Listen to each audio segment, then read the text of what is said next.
Okay, so today we're going to talk about a very disturbing story, so if you are sensitive, look away. So this guy here, his name is Armin Muse, and he is also known as the German Cannibal. As a child, Armin was said to have developed a very weird obsession with the fairy tale of Hansel and Gretel. Essentially, they're a brother and sister duo that get lured away into the forest by a witch that kidnaps them, feeds them in order for them to get fat so she can eat them. He developed a very big curiosity for what it would be like to do this to a human. So he grows up and he was said to be a fairly nice neighbor to the people in his community. He was known for hosting a lot of parties. He would mow other people's lawn. But on the inside and when no one was looking, he had very dark fantasies about serial killers.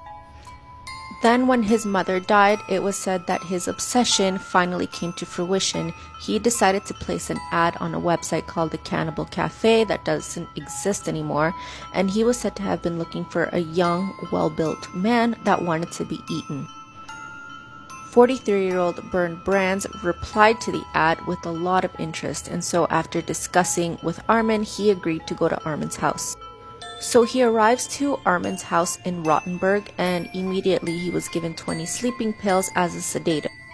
It was said that they then both agreed to what would happen next. Armin then proceeds to amputate Bernd's you-know-what, and then they both start eating it. First Armin took a bite and then he fed some to Bernd, but then they said that they stopped doing it because it was apparently too chewy. He then tried frying it to see if that would make it easier to chew, but he was said to have burnt it, so they decided to not eat it anymore.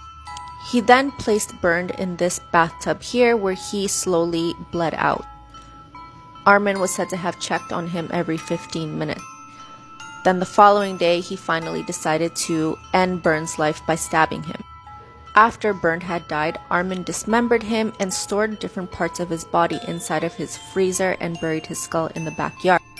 Over the next few weeks, he was said to have consumed over 40 pounds of human flesh.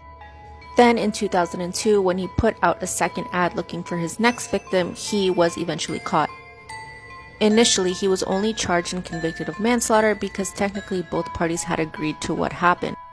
However, in 2006, he was retried for murder and convicted and sentenced to life in prison. Surprisingly, he's been allowed to go walk around town in disguise under supervision as part of his rehabilitation program. And it's said that there are some photos of what happened to Bernd, and they're supposed to be very gory, but I cannot put them on here, so if you're brave enough, Google them.